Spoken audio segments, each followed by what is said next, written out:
Ngayong maituturing na si Alden at Catherine bilang blockbuster king and queen ng Philippine movies, ano kaya ang masasabi ni Daniel Padilla? Mukhang may mensahe siya sa dalawa during his interview. Kaya naman ang mga fans ay naku-curious kung ano ang pakiramdam ni DJ at kung ano ang mensahe niya kay Catherine. Ngayon masaya si Catherine sa kanyang buhay. Nakaabot kaya kay Catherine Bernardo ang mensahe ni Daniel Padilla? Ating alamin.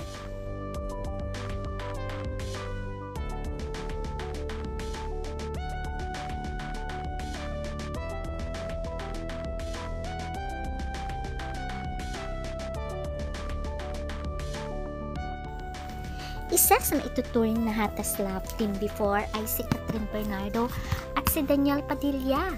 Kabila-kabila ang kanilang mga movies endorsements at teleseries. Dahil sa kanilang kasikatan ay tinag sila as Katniel ng mga fans at tinuring silang A-lister ng ABS-CBN dahil nga sa dami ng kanilang fans na sumusuporta at lahat ng kanilang proyekto ay huge hit. Ang kanilang pagiging love team ay hindi lamang sa pelikula o teleserye, kundi sa totoong buhay din. Umabot ng more than a decade ang kanilang relasyon. Unfortunately, year 2023 nang maghiwalay sila ni Daniel Padilla.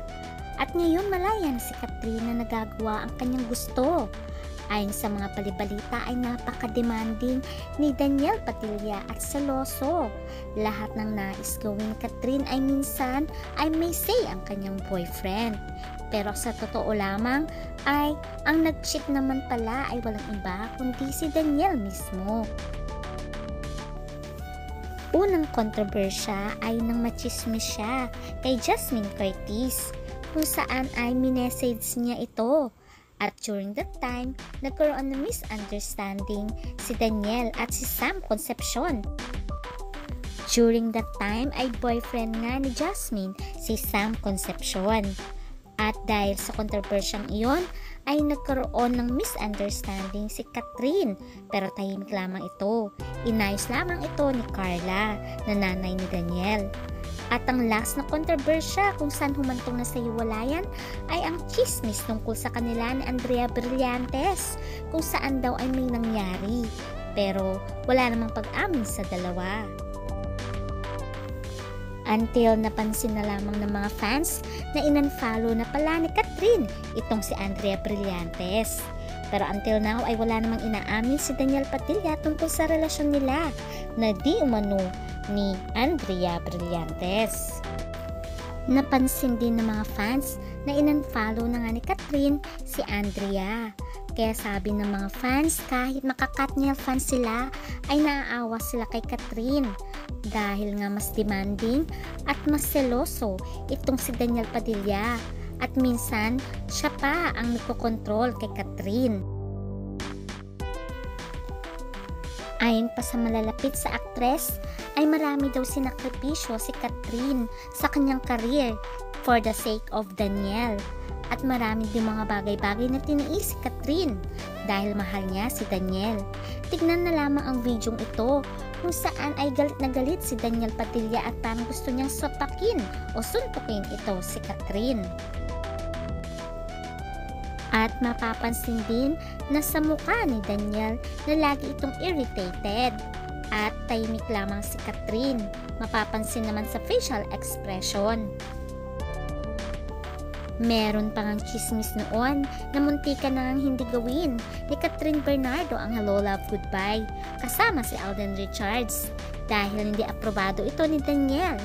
Pero nag-decide na lang si Catherine na gawin ito dahil nga sayang ang proyekto. Mapapansin dito sa interview ito na seloso talaga si Daniel Padilla at parang gusto niyang kontrolin itong si Catherine. Ngayong hiwalay na nga si Catherine at Daniel Padilla ay dumating naman ang mga opportunities kay Catherine, magagandang proyekto, lalong-lalo na nang magtambal silang muli ni Alden Richards. At dito napatunayan na talagang dumadami ang kanilang fans at tinawag nga sila ng mga fans na cut din. Ngayon, sila na ang pinaka-highest top grossing film, ang Hello Love Again. At ngayon ay tinawag na nga rin silang blockbuster king and queen. Dahil sa pagiging close ni Alden at Catherine, may mga balibalita na parang sinusuyo muli ni Daniel Padilla si Catherine. Dahil nitong huli lamang, noong ABS-CBN Christmas Ball, ay bigla na lang sumulpot si Daniel Padilla. Ayon nga sa source ni Ogie Diaz ay nagbigay daw si Daniel Padilla ng bulaklak sa dressing room ni Catherine at tag-usap naman daw ang dalawa. Pero hindi na sinabi ni Ogie kung anong pinag-usapan ni Daniel at Catherine. Pero mukhang sinusuyo muli ni Daniel si Catherine. Dahil sa balitang ito, iba-iba ang opinyon ng tao. Mayroon nagsasabi kay Catherine na huwag niya nang balikan si Daniel Padilla at mag-move on na sila pareho. Meron ding mga fans ang nagsasabi na sana kayo muli. Pero ayon sa mga sources, ay mukhang malabo nang magkabalikan si Daniel at Catherine. At ito rin ang mensahe ni Daniel kay Catherine tungkol sa kanyang love life. Alam mo na wala ko. Okay. Dito sa kanyang interview, sinabi ni Daniel na wala siyang time for love at uunahin niya muna ang kanyang career at mahalin ang kanyang sarili. Tinanong din si Daniel Padilla kung anong nais niyang mensahe kay Catherine.